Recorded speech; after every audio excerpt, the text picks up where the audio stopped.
এখনই শুয়ে পড়বা? কেন? ইদানিং তুমি আমার দিকে খেয়ালই করছো না। খেয়াল করি না মানে? আমি তো সারাক্ষণ তোমার দিকেই তাকায় থাকি, তোমারই দেখি।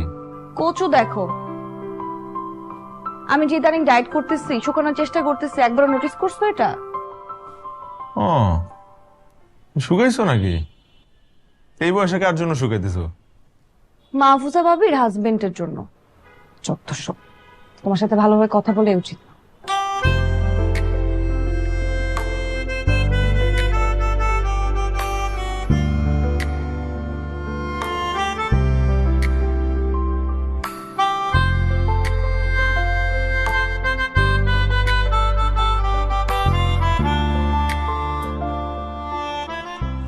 আচ্ছা, সরি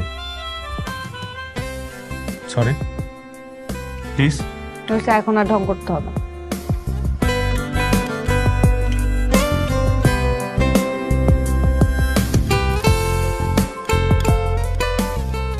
তোমার জন্য মরতে পারি ও সুন্দরী।